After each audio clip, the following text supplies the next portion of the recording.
Halo guys, balik lagi bersama Bang Theo di sini. Kali ini Bang Theo akan melanjutkan cerita Against the Sky Supreme. Buat kalian yang penasaran, langsung saja ya simak video kali ini. Mu Mengyi melihat keribuan orang yang sedang berbaris. Matanya menunjukkan niat membunuh, dan di antara tangannya pedang roh tingkat rendah dengan atribut kematian muncul di tangannya. Lalu Mu Mengyi berkata, "Jika kalian ingin bertarung, maka majulah. Jika kalian tidak ingin bertarung, maka pergilah dari hadapanku.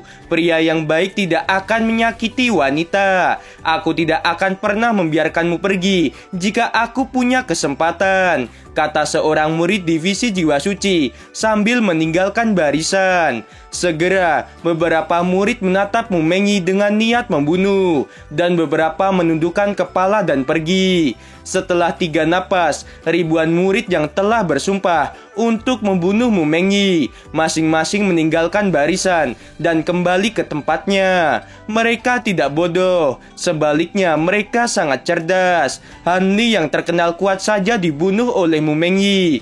Jadi itu pilihan yang cerdas untuk membatalkan menantang Mu Mengyi. Mereka lebih memilih menanggung malu daripada mati sia-sia dibunuh oleh Mu Mengyi. Pada saat ini, Shen Shubing di atas menara batu giok tersenyum. Untuk pertama kalinya, Shen Shubing memiliki harapan di kompetisi 9 divisi. Harapan Shen Shubing mengenai murid divisi Pil akan mendapatkan peringkat 8 besar mungkin bisa terwujud. Sudah sangat lama, divisi Pil gerbang dalam tidak ada murid yang bisa sampai di babak perempat final. Namun sekarang Shen Shubing melihat harapan. Shen Shubing memiliki firasat yang kuat bahwa kali ini posisi teratas dan tempat kedua akan diambil alih oleh Tan Yun dan Mu Mengyi. Hal ini bisa terjadi asal keduanya tidak bertemu sampai babak final. Memikirkan hal itu, Shen Shubing bangkit dari tempat duduknya, menatap para murid dan berkata, "Jika tidak ada yang menantang, kepala ini akan menyatakan bahwa Mu Mengyi berhasil mempertahankan cincin." Shen Shubing memikirkan apa yang telah dilakukan Wu Hong sebelumnya. Shen Shubing memandang Wu Hong dan tersenyum. "Terima kasih kepada tetua ketiga divisi jiwa binatang. Kata-kata terima kasih karena telah memberi murid jenius seperti Mu Mengyi pada Shen Shubing." Kata-kata tetua ketiga dari Shen Shubing bermakna menghina Wu Hong karena jabatannya diturunkan dari kepala divisi menjadi tetua ketiga oleh kepala sekte. Wu Hong sangat marah sehingga wajahnya memerah dan tubuh Wu Hong terasa gemetar saat ini. Tan Yun yang melihat Wu Hong sedang menahan amarahnya lalu berkata, "Tetua ketiga divisi jiwa binatang, aku memiliki sesuatu yang harus dikatakan." Wu Hong sangat tahu bahwa Tan Yun memiliki niat yang tidak baik, sehingga Wu Hong tidak melihat ke arah Tan Yun. Karena Tan Yun melihat bahwa Wu Hong tidak menoleh sama sekali, Tan Yun dengan sengaja mengeraskan suaranya. "Tetua ketiga Wu Hong, apakah kamu tidak bertanya mengapa murid kesayanganmu yang bernama Bai Xiu tidak datang?" Mendengarkan hal itu, tiba-tiba Wu Hong menatap Tan Yun dengan wajah yang sangat pucat. Ketika Wu Hong ingin mengatakan sesuatu, Tan Yun berbicara terlebih dahulu. "Aku akan menceritakannya kepadamu. Baru kemarin, Bai Xiu membuat masalah di kebun obat Lingsan, dan secara tidak sengaja, aku menghapus kolam spiritualnya. Bai Xiu tidak bisa menerima kenyataan bahwa kolam spiritualnya telah dihapus dan bunuh diri dengan cara melompat dari tebing." Sebelum kata-kata Tan Yun selesai, Wu Hong tidak bisa menahan amarahnya lagi. Darah menyembur keluar dari mulutnya. "Tan Yun, kamu terlalu kejam." Wajah Wu Hong menjadi semakin pucat. Sekarang putranya sudah mati. Wu Hong mendengar bahwa salah satu murid kesayangannya juga telah mati. Selain itu, jabatannya telah diturunkan. Lalu Mu Mengyi menjadi murid jenius dari divisi Pil. Semua hal itu membuat Wu Hong hampir pingsan. 3 teguk darah menyembur keluar dari mulutnya lagi. Wu Hong merasakan sakit yang tajam di hatinya, merasa pusing, kehilangan kesadaran, dan tergeletak di atas menara giok. Di antara kerumunan, Lingdong dan Taishan yang telah menjadi penjaga cincin tampak cemas dan menjerit kesedihan.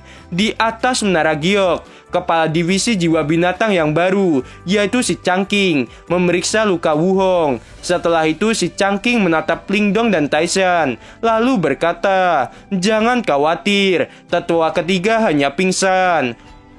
Wuhong telah menderita mental terlalu banyak hari ini. Biarkan Wuhong menenangkan pikirannya terlebih dahulu." Lingdong dan Taishan menghela napas lega saat mendengar bahwa gurunya baik-baik saja. Tubuh Taishan setinggi 3 meter tiba-tiba membeku dan menunjuk dengan marah ke Tanyun lalu berkata, "Kamu lebih baik berdoa supaya di babak selanjutnya tidak bertemu denganku. Karena jika bertemu denganku, akan aku cabik-cabik tubuhmu. Pria besar yang sangat bodoh. Aku khawatir akan mengecewakanmu. Mungkin aku tidak akan mengikuti babak selanjutnya karena cederaku yang cukup serius," kata Tanyun sambil tersenyum. Taishan menjadi marah sambil mengepalkan tangannya. "Saudara Taishan, jangan khawatir. Kita akan memiliki kesempatan untuk membalaskan dendam saudara Baishu," kata Lingdong sambil menatap Tanyun. "Baiklah," kata Taishan. Tanyun duduk bersila dan melirik Wuhong yang sedang pingsan, lalu bergumam di dalam hatinya, "Orang tua sialan. Ketika kamu bangun nanti, aku akan membiarkanmu menyaksikan kedua murid kesayanganmu akan mati di tanganku." Pada saat ini, Mu Mengyi melayang di arena naga nomor 2 menuju ke samping Tanyun. "Kakak ipar, aku tidak menyangka. Ternyata kamu sehebat Kakak Tan. Kami memberi hormat pada kakak ipar," kata murid tukang dan murid divisi pil membungkuk kepada Mu Mengyi. "Jangan memanggilku seperti itu. Panggil saja aku dengan kakak perempuan," kata Mu Mengyi. "Cucu perempuanku yang baik, biarkan mereka memanggilmu seperti itu.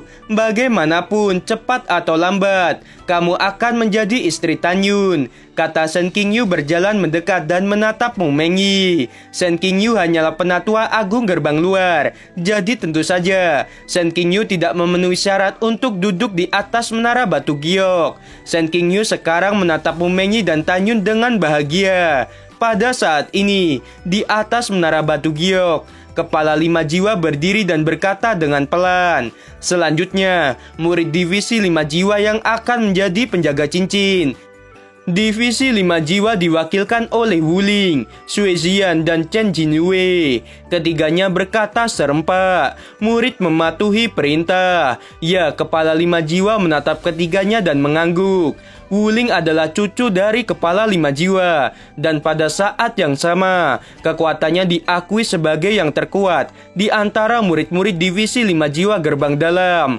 Chen Jinyue adalah murid langsung dari tetua ke-6 divisi 5 jiwa. Setahun yang lalu, Chen Jinyue dikalahkan oleh Wuling. Sekarang setelah 1 tahun telah berlalu, banyak orang berspekulasi bahwa Chen Jinyue dan Wuling memiliki kekuatan yang sama. Adapun Sui Zian, semua murid divisi 5 jiwa belum pernah melihat kekuatannya. Tetapi karena Sui Zian adalah murid langsung dari kepala 5 jiwa, kekuatan Sui Zian jelas tidak lemah. 3 bayangan muncul di arena naga. Di arena naga nomor 1 ditempati oleh Wuling. Di arena naga nomor 2 ditempati oleh Chen Jinyue. Di arena naga nomor 3 ditempati oleh Sui Zian. Sui Zian merasakan gelombang niat membunuh yang tak terlihat menuju ke arahnya. Pada saat ini, kepala 5 jiwa berkata dengan keras. Kepala ini mengumumkan bahwa divisi 5 jiwa siap menjaga cincin. Sekarang banyak murid jenius dari divisi jiwa suci dan divisi jiwa binatang telah dibunuh oleh Tanyun dan Mu Mengyi. Jelas murid yang tersisa dari 2 divisi itu tidak ingin menantang Wuling dan Chen Jinyue. Para murid dari divisi jiwa kuno juga tidak menantang keduanya. Para murid divisi senjata, jimat, formasi, dan pil sangat mengenal Wuling dan Chen Jinyue bahwa mereka adalah yang terkuat dari divisi 5 jiwa. Seperti yang kita semua tahu, total ada lebih dari 600.000 murid gerbang dalam, di mana divisi 5 jiwa menempati kota paling banyak yaitu mencapai 150.000 murid. di antara 150.000 murid. Wuling dan Chen Jinyue menjadi murid terkuat nomor 1 dan 2. Karena hal itu, banyak murid berpikir bahwa akan sulit untuk melawan mereka berdua. Tapi Sue Xian berbeda. Semua orang hanya tahu bahwa Sue Xian adalah murid langsung dari kepala 5 jiwa. Semua orang menebak bahwa Sue Xian tidak masuk dalam 100 teratas murid divisi 5 jiwa. Sugang, murid divisi jiwa binatang, ingin menantang.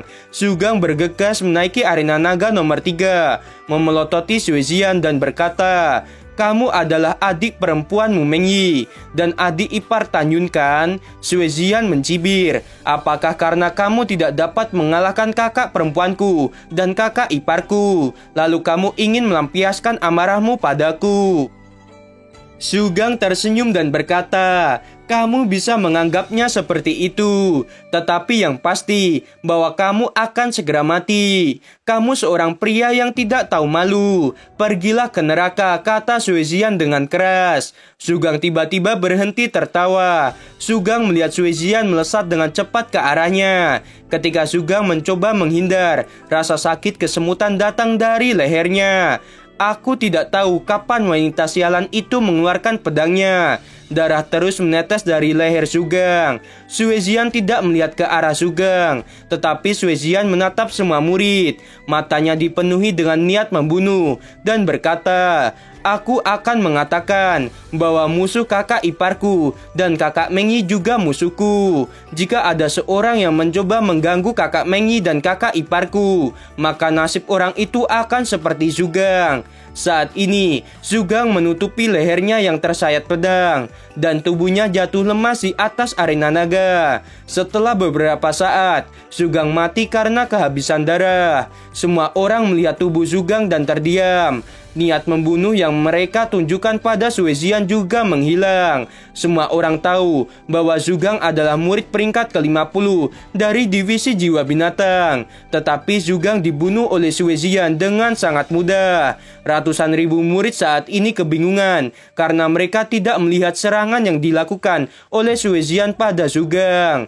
Dengan kata lain, jika mereka menantang Sue Xian, mereka bisa dibantai dengan mudah. Pada saat ini, para murid dari divisi 5 jiwa menatap Sue Xian. Mata mereka penuh dengan kekaguman dan berteriak, "Senior Sue Xian memang murid jenius." Meskipun Sue Xian bukan wanita paling cantik dari divisi 5 jiwa, tetapi Sue Xian adalah murid yang paling unik. Sue Xian tersenyum dengan sedikit malu. Tatapan Sue Xian tertuju pada Tan Yun yang sedang duduk bersila, dan Sue Xian berkata, "Kakak ipar, kekuatanku tidak lemah bukan?" Sue Xian menyembunyikan perasaan cinta untuk Tan Yun di dalam hatinya dengan sangat baik.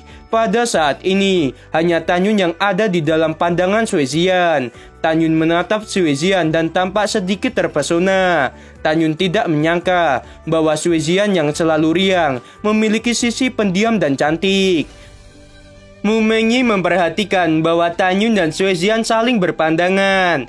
Mu Mengyi tersenyum dan berkata dengan suara rendah, "Tan Yun, apakah kamu melihat sisi unik dari Xian? Meskipun Xian bukan salah satu dari 13 wanita cantik gerbang dalam, tetapi Xian semakin cantik dari hari ke hari. Kamu tidak akan menyukainya kan?"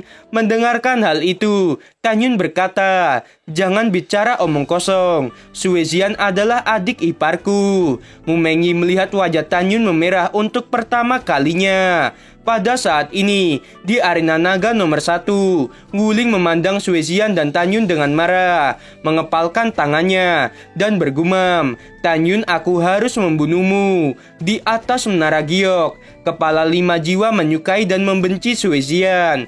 Kepala 5 jiwa baru saja mendengar bahwa Sue Xian mengatakan musuh Tan Yun dan Mu Mengyi juga musuhnya. Kemarahan menyebar dari dada kepala 5 jiwa. Mungkinkah lelaki tua ini akan mengikuti jejak Wu Hong dan akhirnya kehilangan muridku yaitu Xian? Gumam kepala 5 jiwa. Kepala 5 jiwa memikirkan Fei Xiong, satu-satunya putra Wu Hong yang ingin menodai Mu Mengyi, dan kolam spiritualnya dihapus oleh Tan Yun, lalu bunuh diri. Apalagi Mu Mengyi sekarang masuk ke dalam divisi pil. Kepala 5 jiwa khawatir cucunya Wu Ling akan mati di tangan Tan Yun karena Sui Xian. Akhirnya Sui Xian juga akan masuk ke dalam divisi pil. Memikirkan hal itu, kepala 5 jiwa bergumam lagi. Tidak, aku tidak boleh membiarkan hal itu terjadi. Aku Wu Qingquan akan selalu mendapatkan apa yang aku inginkan. Aku lebih suka menghancurkan daripada membiarkan siapapun memilikinya. Xian, jika kamu berani mengkhianati gurumu ini, guru akan menghancurkanmu. Setelah itu kepala 5 jiwa berkata dengan keras, apakah ada orang yang ingin menantang? Jika tidak ada yang menantang, maka 3 murid divisi 5 jiwa ketiganya berhasil lolos. Wu Ling, Chen Jinyue, dan Sui Xian menghilang dari arena naga dan muncul di barisan murid divisi 5 jiwa. Pada saat ini, di atas menara giok, dan Te Song Song perlahan bangkit dari tempat duduknya, menatap para murid dan berkata, sekarang 27 murid penjaga cincin telah ditentukan. Babak selanjutnya akan menentukan 8 besar peringkat naga. Gimana teman-teman, semakin seru kan episode kali ini? Buat kalian nih ya yang masih penasaran sama kelanjutannya, langsung saja subrek channel Bang Teo ini. Terima kasih.